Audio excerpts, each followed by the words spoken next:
Cette session concerne le cœur du système MRP qui permet de planifier l'activité de l'entreprise. Nous y étudierons la mise en œuvre de la méthode dite de calcul des besoins nets ou en anglais MRP, Materials Requirements Planning, qui fait des propositions de fabrication et d'approvisionnement. Le calcul des besoins nets est au centre de ce schéma. Il utilise toutes les informations concernant les données techniques, articles, nomenclature, postes de charge, gamme de fabrication. Le point d'entrée de la planification, ce sont les commandes des clients que l'on doit satisfaire. Si l'on dispose de stock, il sera naturellement inutile de fabriquer ou d'acheter. Le calcul des besoins émet des propositions ou ordres suggérés pour les articles fabriqués et pour les articles achetés. Le premier objectif de la planification est bien entendu de livrer ce que les clients demandent. Si les commandes clients ne sont pas livrées à temps, les clients risquent de se fournir auprès d'un concurrent. La planification sert à identifier les commandes à passer aux fournisseurs, à établir un plan de production compatible avec les capacités des moyens de production, et ce tout en maintenant un niveau de stock minimum. À l'issue de ce processus, on obtient un programme de travail que l'on donne aux ateliers. Le but de la planification est globalement de satisfaire la demande. Pour cela, le calcul des besoins prend en compte les commandes reçues des clients, les programmes de livraison en cas de demande répétitive, comme par exemple dans l'industrie automobile.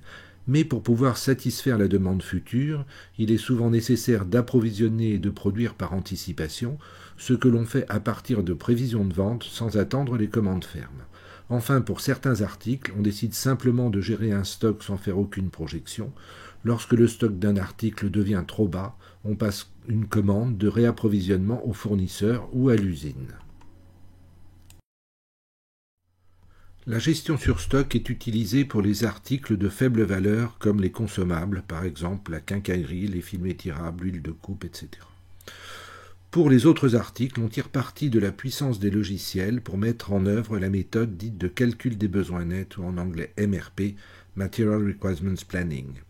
Nous allons rappeler brièvement le principe de cette méthode. On part des besoins en produits finis constitués des commandes clients et des prévisions de vente. C'est ce que l'on nomme les besoins bruts. On traite successivement les niveaux de nomenclature en descendant jusqu'aux matières achetées qui n'ont pas de nomenclature. À chaque niveau et pour chaque article, on calcule ce que l'on appelle les besoins nets qui sont égaux aux besoins bruts moins le stock disponible. Ce qui signifie que si l'on dispose des articles en stock, il est inutile de lancer un réapprovisionnement.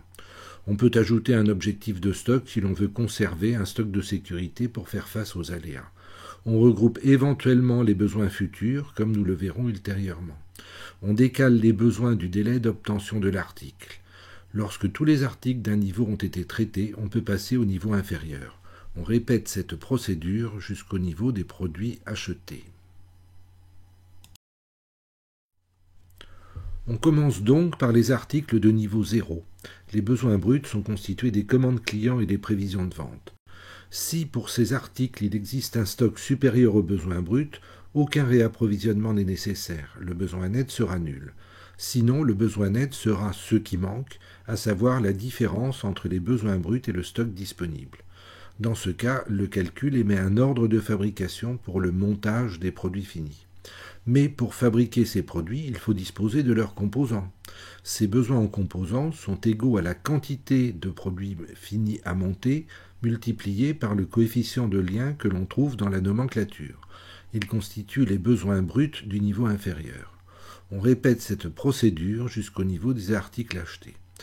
Comme à chaque niveau on consomme les stocks en priorité, le système doit aboutir à des stocks nuls. Le calcul que nous venons de décrire détermine un échéancier des fabrications à réaliser en termes de date de disponibilité. Mais pour fabriquer un produit, il faut un certain temps. Ce temps, nous le préciserons en nombre de jours dans la page Règles de gestion de l'article. En décalant la date de besoin de ce nombre de jours sur le calendrier de l'usine, nous obtenons la date à laquelle il faut commencer la fabrication. Il faudra donc que les composants du produit soient disponibles à cette date. Concernant les articles achetés, le délai d'obtention est le délai de livraison annoncé par le fournisseur sélectionné pour la livraison de l'article concerné. Il est aussi reporté sur la page des règles de gestion de l'article acheté. C'est à partir de cette information que l'on détermine la date de passation de commande impérative pour obtenir les fournitures à temps. Un autre paramètre de gestion concerne le regroupement des besoins futurs. Par exemple, si pour un article on a besoin aujourd'hui de 10 et demain de 5, on passera une seule commande de 15.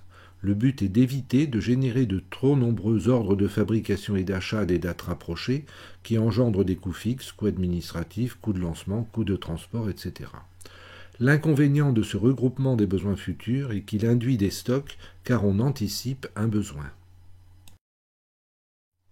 Pour introduire les règles de gestion de chaque article, appelez la page Règles de gestion par le menu Planification. Sélectionnez le mode de gestion, sur besoin ou sur stock, puis la règle de regroupement. Spécifiez enfin ici le délai d'obtention de l'article. Validez par OK. Comme nous l'avons évoqué dans la session 3, une gamme décrit le processus qui fait passer d'un niveau de nomenclature au niveau supérieur par l'assemblage de composants. Pour obtenir un produit fini, il faut donc planifier la réalisation de ces processus successifs pour passer des matières aux produits intermédiaires, puis enfin aux produits finis. Vous pouvez retrouver ce processus complet en appelant par le menu technique la page de gestion des nomenclatures, sélectionnez l'article puis le bouton graphe. Sur la page graphe de la nomenclature, cliquez sur le bouton ressources. Le graphe reprend la nomenclature de l'article ainsi que les gammes et les fournisseurs associés.